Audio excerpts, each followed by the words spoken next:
एक ऐसा डिप्रेशन में जी रहा लड़का जो कि रिइंकार्नेट होता है एक ऐसे दूसरी वर्ल्ड में। लेकिन यहाँ पर ही आता है प्लॉट ट्विस्ट। उसको कुछ ऐसी पावर्स मिलती है जो कि उस वर्ल्ड में सिर्फ उसी के पास है।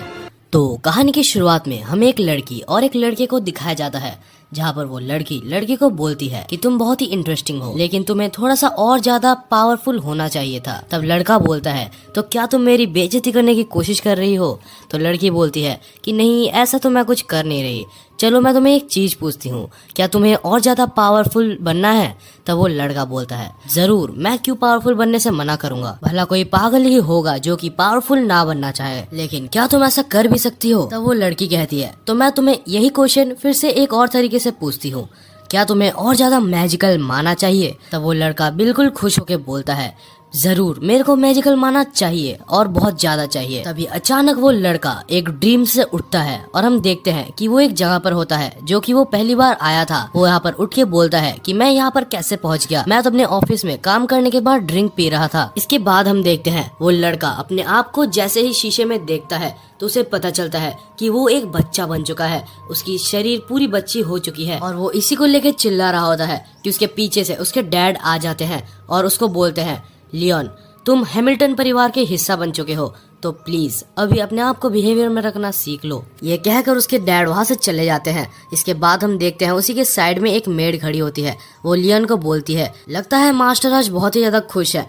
क्योंकि 5 बेटों के बाद उनको पहली बार एक बेटी हुई है और वो उसकी पहली बर्थडे पार्टी को सेलिब्रेट कर रहे हैं। लियोन, मुझे लगता है कि तुम्हें अपने बहन को अच्छे से रखना चाहिए और उसका ख्याल भी तुम्हें ही रखना पड़ेगा, इसीलिए अपनी बहन की इस बर्थडे पार्टी को तुम एंजॉय करो। अगली सुबह जब लियोन वहाँ से उठता है तो उसको सब कुछ समझ आ जाता है। वो सोच लेता है कि मैं यहाँ पर लियोन हैमिल्टन हूँ और मैं एक नोबल का बेटा हूँ और मैं उनकी शायद 5वीं औलाद हूँ। तब लियोन बोलता है, तो क्या शायद मैं रिइंकार्नेट हो चुका हूँ? ऐसा भी हो सकता है, शायद वो लड़की ने ही कुछ किया होगा। इसके बाद के सीन में हम देखते हैं कि वो मेड लियोन को लेके दूसरी जगह पर घुमा रही होती है और वो मेड वहाँ पर लियोन को बहुत सारी जगह दिखाती है और कहती है, ये पूरी जगह हैमिल्टन परिवार का है। इसके बाद हम देखते हैं कि लियोन अपने चौथे भाई से मिलने जाता है। उसका चौथा भाई जिसका नाम था ब्रूनो, और वो ब्रूनो से मिलने के बाद यहाँ पर उन दोनों की बात चलती है। ब्रूनो कहता है, अगर हमारी बहन बड़ी होकर खूबसूरत हो जाती है तो हम उनकी शादी एक रॉयल फैमिली में करवा सकते हैं, जिससे हमारी स्थिति और ज्यादा अच्छी हो जाएगी। और इसके बाद ब्रूनो ये भी कहता है, वैसे भी हमारी फैमिली नोबल से हटने की कगार पर है। तब लियोन ब्रूनो से पूछता है, आखिर ऐसा क्यों? तभी ब्रूनो कहता है कि अगर 3 पीढ़ियों में एक भी बड़ा काम एक नोबल फैमिली नहीं करता तो उनसे नोबल की स्टेटस को छीन लिया जाता है और हमारे पापा अभी तक कोई भी बड़ा काम नहीं किए हैं और ये उनकी तीसरी पीढ़ी ही चल रही है। तो अगर हमारे बड़े भाई यहाँ के किंग बन जाते हैं तो इसका मतलब हमसे नोबल का स्टेटस छीन लिया जाएगा और हम फिर एक नॉर्मल इंसान ही बन के रह जाएंगे। तब अगले ही सीन में हम देखते हैं एक बूढ़ा सा आदमी वहाँ पर आता है और वो कहता है कि तो आज मैं तुम सबको मैजिक सिखाऊंगा, और उसके हाथ में जो बुक है उसका नाम ग्रिमवॉर है। और जैसे ही वो बोलता है कि वो मैजिक सिखाने वाला है तब लियोन बहुत ही ज्यादा खुश हो जाता है और वो बोलता है, हाँ जरूर, मुझे मैजिक सीखना है, जल्दी कीजिए। तब यहाँ पर ब्रूनो बोलता है, तुम इतने ज्यादा एक्साइटेड क्यों हो रहे हो? तुम्हें पता है कि बहुत कम जन ही मैजिक यूज कर सकते हैं, लगभग 100 में से 1 ही जन मैजिक को यूज कर सकते हैं और हमारे लाइब्रेरी में वैसे भी बहुत सारी ग्रिमवॉर पढ़ रखी है। लेकिन अपना बंदा लियोन कहाँ ये सुनने वाला था। वो फटाफट से जाता है लाइब्रेरी में और एक बिगिनर ग्रिमवॉर को उठाता है और उसमें से स्पेल को कास्ट करने लगता है। वो स्पेल कास्ट करता है और हम देखते हैं, ये देख के उसकी मेड भी चौंक जाती है। इसके बाद के सीन में हम देखते हैं कि यहाँ पर लियोन अपने फादर के पास जाता है और वो बोलता है, फादर, क्या मुझे परमिशन मिल सकती है कि मैं कुछ ग्रिमवॉर अपने पास रख लूं? तब उसके फादर उसको परमिशन दे देते हैं, लेकिन लियोन पे उसके फादर को कोई भी इंटरेस्ट नहीं था। इसके बाद हम देखते हैं कि लियोन अपने घर से दूर चला जाता है। वहाँ पर वो अपने स्पेल को कास्ट करने की कोशिश करता है और लगभग 1 महीने वो प्रैक्टिस करता है। उसके बाद वो अपनी मैजिक को ब्रूनो को दिखाता है। ब्रूनो ये देख के बिल्कुल ही चौंक जाता है। वो बोलता है, अरे वाह लियोन, क्या तुम सच में इतने अच्छे से मैजिक को यूज कर सकते हो? मुझे बिल्कुल भी अंदाजा नहीं था कि तुम इतनी ज्यादा टैलेंटेड हो, और क्या तुमने ये खुद ब खुद किया है, वो भी सिर्फ 1 महीने में? और एक्साइटेड होके ब्रूनो यहाँ पर उससे ग्रिमवॉर को छीन लेता है और खुद मैजिक करने की कोशिश करता है, लेकिन वो कुछ भी नहीं कर पाता। रहा था। उसके बाद हम देखते हैं कि वो बोलता है कि लियोन तुम सच में बहुत ही टैलेंटेड हो। जिनके पास मैजिक की कैपेबिलिटी होती है उनको भी मैजिक यूज करने में 1 साल लग जाता है। तुम इससे अपने आप को किंगडम में प्रूव कर सकते हो। इसके बाद वो फिर से लाइब्रेरी में जाने वाला था क्योंकि वो सारे फायर स्पेल्स को सीख चुका है और अब वो आइस स्पेल्स को सीखने की बारी आ चुकी है। वो बहुत ही खुश था क्योंकि वो आइस स्पेल्स सीखने वाला है।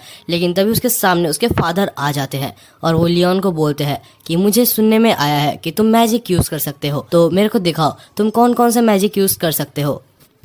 इसके बाद लियोन अपने आइस स्पेल्स को अपने पापा को दिखाता है, लेकिन उससे वो कुछ ज्यादा इम्प्रेस नहीं होते क्योंकि आइस स्पेल्स तो अभी लियोन ने चालू ही किया था। लियोन कहता है अगर आपको मेरे स्पेल्स ही देखने हैं तो क्यों ना मैं आपको मेरे फायर स्पेल्स दिखाऊं। और इसके बाद उनके फायर स्पेल्स देखने के बाद पिताजी बहुत ही ज्यादा खुश हो जाते हैं और वो बोलते हैं कि अरे वाह लियोन, अगर तुम बिना ग्रिमवॉर के मैजिक यूज कर सकते हो ये तो बहुत ही अच्छी बात है। और उसके बाद पिताजी कहते हैं कि लियोन तुम्हें जितनी भी ग्रिमवॉर चाहिए तुम मेरे लाइब्रेरी से ले सकते हो।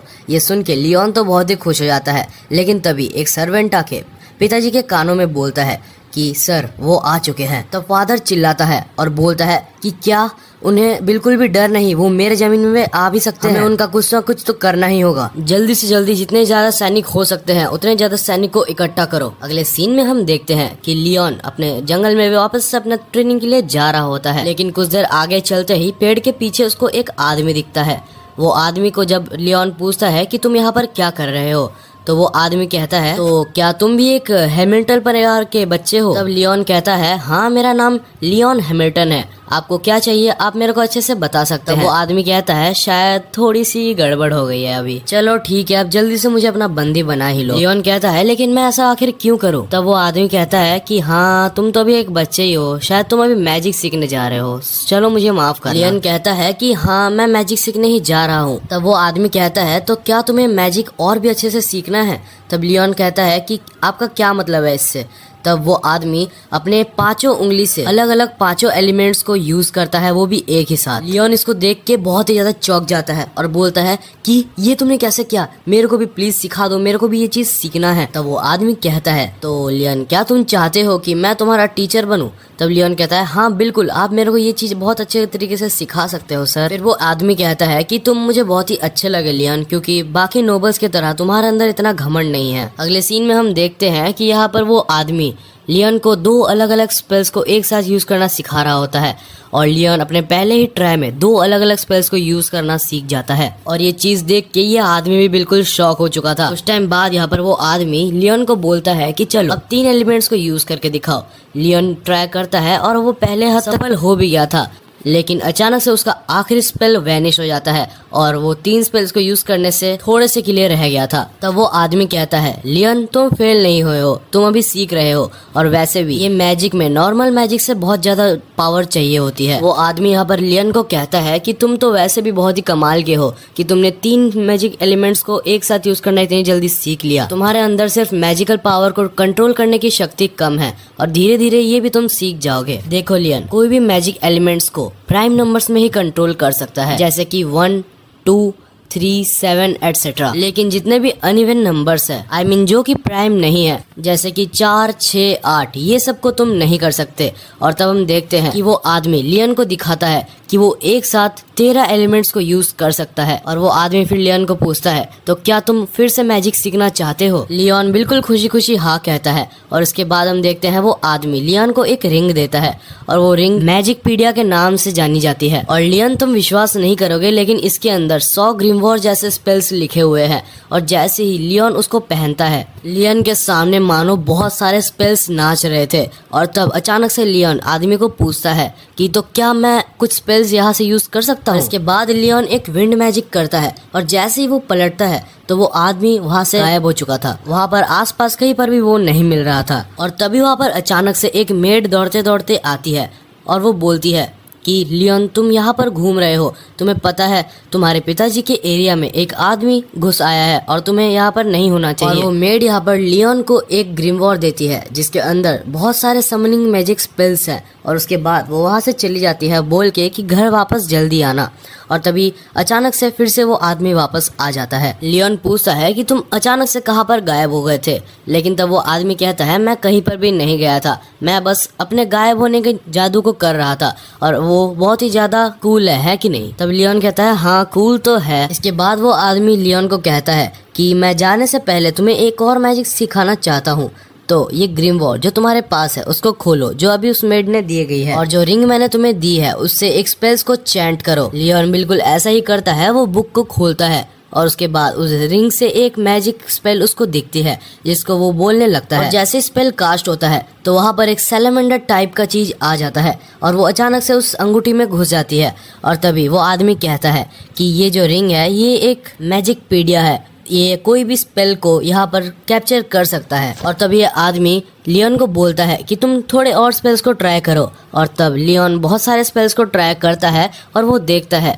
कि सारे मैजिक स्पेल्स वहाँ पर लिखे आ चुके थे। और जैसे ही वो आगे देखता है तो आदमी फिर से गायब हो चुका था, लेकिन वहाँ पर नीचे उसके लिए एक मैसेज था जहाँ पर लिखा हुआ था कि लियोन तुम अपने मैजिक को तैयार करते रहो और आशा है कि हम फिर से जरूर मिलेंगे। और लियोन प्लीज मेरी एक रिक्वेस्ट है, मेरे बारे में तुम किसी को भी नहीं बताओगे। लियोन मन ही मन सोचता है कि भले ही मैं उसको अच्छे से जानता नहीं था, भले मुझे उसका नाम भी नहीं पता था, लेकिन वो एक बहुत ही अच्छा टीचर है और मैं उसकी रिस्पेक्ट करता हूँ। अब 1 महीना और बीत चुका है और लियोन के मैजिक्स और ज्यादा अच्छे हो चुके हैं और वो यहाँ पर एक अपने मैजिक स्पेल्स को यूज करके एक भट्टी को गर्म करता है जिसमें से वो बहुत सारे चारकोल बनाता है। तभी ब्रूनो यहाँ पर आ जाता है और वो बोलता है लियोन वाओ तुम तो बहुत ही अच्छे अच्छे स्पेल्स को कास्ट करना सीख गए हो, मुझे पता है तुम आगे चल के खुश ही रहोगे।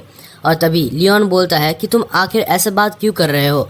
तब ब्रूनो बोलता है कि मैं एक लोअर नोबल क्लास की लड़की से शादी करने वाला हूँ। हाँ मैं हमारे पास ज्यादा पैसा है उनसे, लेकिन वो मैटर नहीं करता, वहाँ पर मुझे मेरी फ्रीडम ज्यादा मिलेगी। तब लियोन ब्रूनो को कॉन्ग्रेचुलेट करता है और बोलता है कि हैप्पी मैरिड लाइफ। लेकिन तब ब्रूनो लियोन को पूछता है तो क्या तुम्हें पापा की सबसे बड़ी गलती के बारे में पता है लियोन? अगर नहीं पता तो सुनो, पिता तुम्हारे जगह एक लड़की को चाहते थे और उस लड़की को वो इसीलिए चाहते थे ताकि वो एक नोबल फैमिली से उसकी शादी करवा पाए और उनका नोबल का स्टेटस बना रहे। लेकिन तुम लड़का पैदा हो गए और इसीलिए पिताजी ने 1000 से ज्यादा सोल्जर्स को कैद करके एक लड़ाई में भेज दिया जिससे उनका नोबल स्टेटस का रैंक ऊपर आ पाए।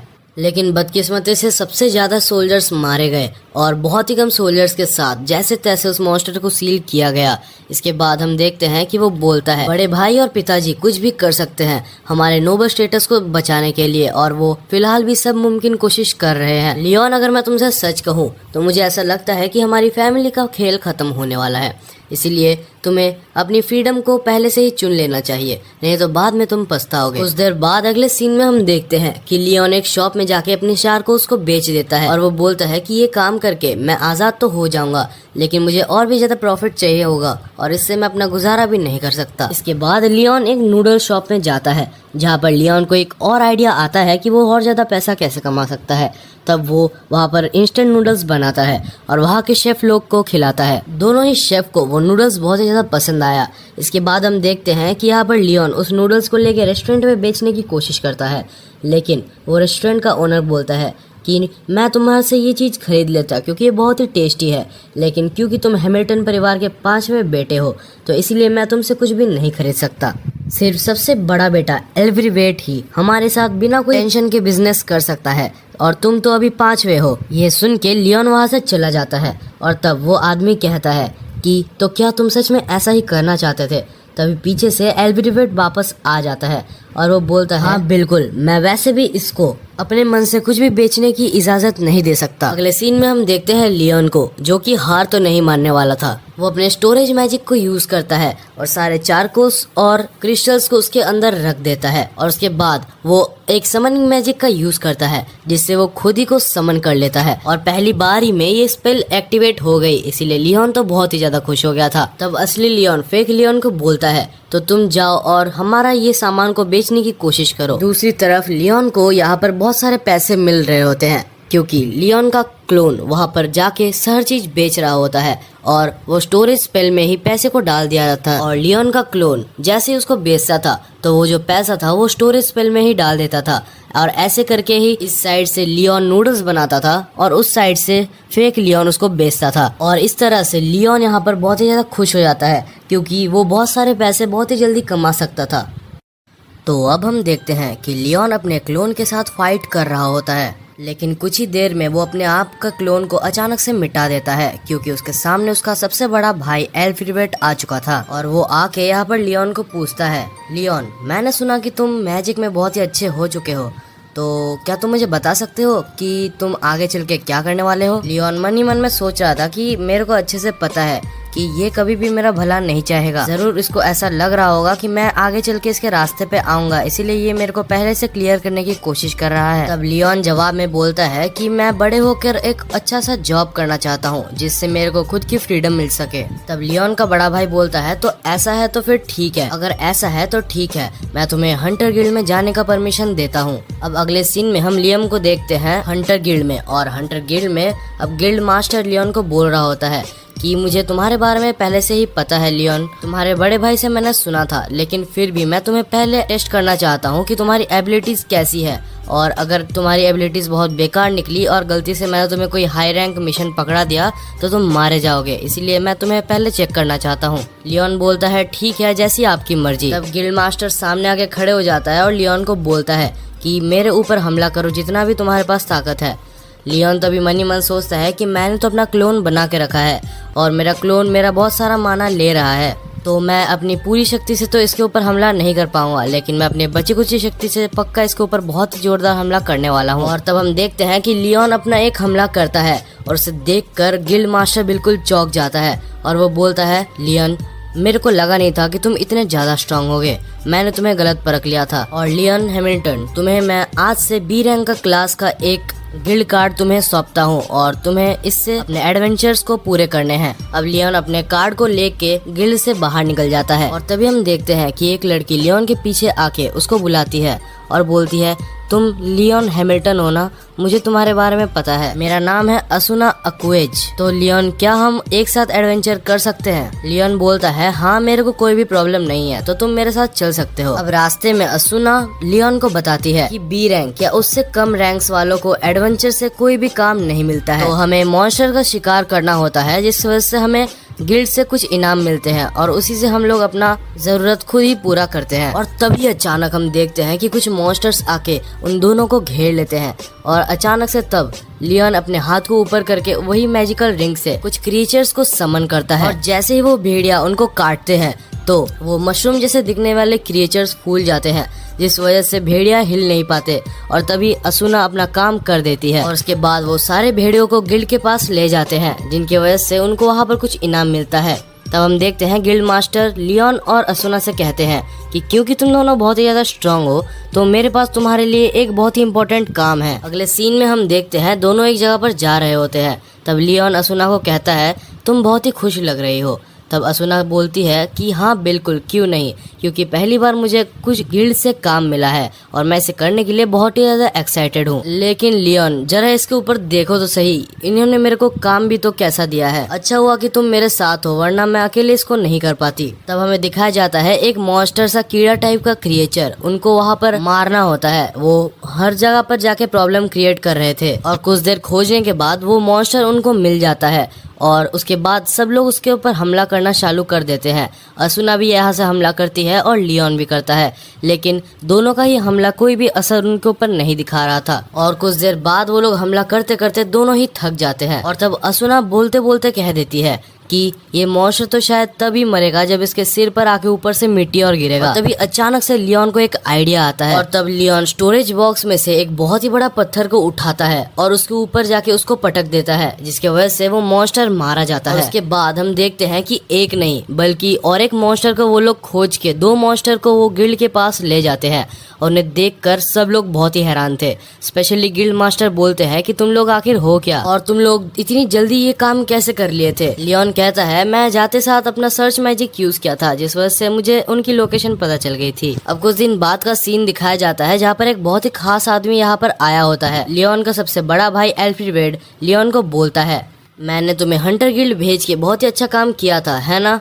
और तुम ऐसे ही बहुत ही अच्छे मेहनत करते रहो। तभी हम देखते हैं उस बग्गी में से वहाँ से एक बहुत ही बूढ़ा सा आदमी निकलता है और वो लियोन की तरफ ही देख रहा होता है। एक्चुअली ये वही खास आदमी था जो कि यहाँ पर आया हुआ था। अगले सीन में हम उस खास आदमी और लियोन को एक जगह पर बैठा हुआ देखते हैं और वो खास आदमी अपना नाम बताता है जो कि था जेम्स स्टेनलियम, और तब लियोन भी अपना नाम उसको बताता है। इसके बाद हम देखते हैं कि यहाँ पर जेम्स लियोन को पूछता है कि तुमने जो अंगूठी पहनी हुई है वो रेमंड का है, तो तुम्हारा उससे क्या रिश्ता है? कहीं ऐसा तो नहीं कि तुमने उसको मार दिया और उसके बाद तुमने उसे ये चीज छीन लिया है? ये सुनकर लियोन समझ जाता है कि ये वही आदमी है जिसने मेरे को सारे मैजिक ट्रिक्स सिखाए थे। और उसके बाद लियोन बोलता है बिल्कुल भी नहीं, वो मेरे मास्टर है और उन्होंने मुझे ये अपनी इच्छा से दिया है। और उसके बाद लियोन पूरी कहानी यहाँ पर जेम्स को बताता है और ये सुनकर जेम्स भी हंसने लगता है और उसके ऊपर विश्वास कर लेता है, क्योंकि रेमंड ही एक ऐसा आदमी है जो कि ऐसी बेतुकी चीज कर सकता है। और उसके बाद हम देखते हैं